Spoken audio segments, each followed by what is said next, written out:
ಅದೃಷ್ಟವಂತರಿಗೆ ಮಾತ್ರ ಇಂತಹ ಸೂಚನೆಗಳು ಸಿಗುತ್ತೆ ನೋಡಿ.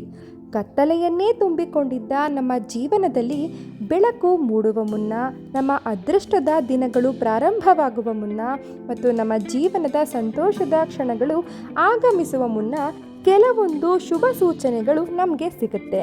ಅಂತಹ ಸೂಚನೆಗಳು ಯಾವುವು? ನಿಮಗೂ ಕೂಡ ಅಂತಹ ಸಂಕೇತಗಳು ದೊರೆತಿದ್ರೆ ನೀವೇ ಅದೃಷ್ಟವಂತರು. ಆ ಒಂದು ಸೂಚನೆಗಳು ಯಾವುದು ಅನ್ನೋದನ್ನು ಈ ವಿಡಿಯೋದಲ್ಲಿ ತಿಳಿದುಕೊಳ್ಳೋಣ. ಅದಕ್ಕೂ ಮುನ್ನ ನೀವಿನ್ನೂ ನಮ್ಮ ಚಾನಲ್ಗೆ ಸಬ್ಸ್ಕ್ರೈಬ್ ಆಗಿಲ್ಲ ಅಂತ ಹೇಳಿದ್ರೆ ಈ ಕೂಡಲೇ ಸಬ್ಸ್ಕ್ರೈಬ್ ಆಗಿ. ಕೆಟ್ಟ ಸಮಯಗಳಾಗಲಿ ಅಥವಾ ಒಳ್ಳೆಯ ಸಮಯಗಳಾಗಲಿ ಹೇಳಿ ಕೇಳಿ ಬರಲ್ಲ. ಆದರೆ ಕೆಲವೊಂದು ಸೂಚನೆಗಳ ಮೂಲಕ ನಾವು ಇದನ್ನು ಊಹಿಸ್ಬೋದು. ನಾವು ಮಾಡಿದ ಪಾಪ ಪುಣ್ಯಗಳ ಆಧಾರದ ಮೇಲೆ ನಮ್ಮ ಒಳ್ಳೆಯ ಮತ್ತು ಕೆಟ್ಟ ದಿನಗಳು ಪ್ರಾರಂಭವಾಗುತ್ತೆ. ಕೆಟ್ಟ ಸಮಯ ಬರಲಿ ಅಥವಾ ಒಳ್ಳೆಯ ಸಮಯ ಬರಲಿ, ನಾವು ಎರಡನ್ನು ಸಮಾನವಾಗಿ ಸ್ವೀಕರಿಸಬೇಕು. ಒಳ್ಳೆಯ ಸಮಯಗಳು ಆರಂಭವಾಗುವ ಮುನ್ನ ನಮಗೆ ಕೆಲವೊಂದು ಸೂಚನೆಗಳು ಸಿಗುತ್ತೆ. ಈ ಚಿಹ್ನೆಗಳು ಕೆಲವೊಮ್ಮೆ ನಿಮ್ಮ ಆಲೋಚನೆಗಳು, ನಡವಳಿಕೆಗಳು ಅಥವಾ ಸಂದರ್ಭಗಳಲ್ಲಿ ಕಾಣಿಸಿಕೊಳ್ಳುತ್ತೆ. ಸಮಯವು ನಿಮ್ಮ ಪರವಾಗಿ ತಿರುಗಲಿದೆ ಎಂಬುದನ್ನು ಈ ಸೂಚನೆಗಳು ವಿವರಿಸುತ್ತೆ. ಆದ್ದರಿಂದ ನಿಮ್ಮ ಜೀವನದಲ್ಲಿ ಸಂತೋಷದ ಅವಧಿ ಪ್ರಾರಂಭವಾಗಲಿದೆ ಎಂದು ಸೂಚಿಸುವಂತಹ ಆ ಚಿಹ್ನೆಗಳ ಕುರಿತು ಈ ವಿಡಿಯೋದಲ್ಲಿ ತಿಳಿದುಕೊಳ್ಳೋಣ. ಕನಸಿನಲ್ಲಿ ಮಂತ್ರಗಳು ಅಂದರೆ ನೀವು ನಿಮ್ಮ ಕನಸಿನಲ್ಲಿ ದೇವರ ಮಂತ್ರಗಳನ್ನು, ದೇವರ ನಾಮಸ್ಮರಣೆಗಳನ್ನು ಕೇಳಿಸಿಕೊಳ್ಳುವುದು ತುಂಬಾನೇ ಶುಭ.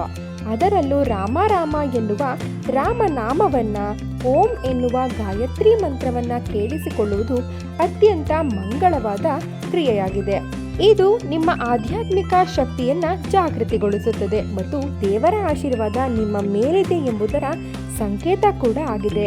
ಅದೇ ಕನಸಿನಲ್ಲಿ ಶಂಖ, ಚಕ್ರ, ಗಂಟೆ ಅಥವಾ ಇನ್ನಿತರ ಪವಿತ್ರ ಶಬ್ದವನ್ನು ಕೇಳುವುದು ಕೂಡ ಸಕಾರಾತ್ಮಕ ಶಕ್ತಿಯು ನಿಮ್ಮ ಜೀವನಕ್ಕೆ ಪ್ರವೇಶಿಸ್ತಾ ಇದೆ ಎಂಬುದನ್ನು ತಿಳಿಸಿಕೊಡುತ್ತೆ.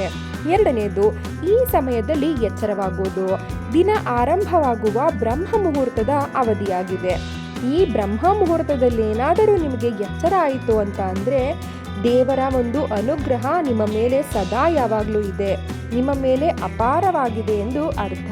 ಪದೇ ಪದೇ ಬ್ರಹ್ಮ ಮುಹೂರ್ತದಲ್ಲಿ ನಿಮಗೇನಾದರೂ ಎಚ್ಚರ ಆಗ್ತಾ ಇದ್ರೆ ನಿಮ್ಮಿಂದ ಅತ್ಯುನ್ನತ ಕೆಲಸಗಳು, ಧಾರ್ಮಿಕ ಕೆಲಸಗಳೇ ಆಗಿರಬಹುದು ಅಥವಾ ನಿಮ್ಮ ಮನೆಯ ಯಾವುದಾದರೂ ಸಂತೋಷದ ಕೆಲಸಗಳು ಆಗೇ ಆಗುತ್ತೆ ಅಂತ ಅರ್ಥ.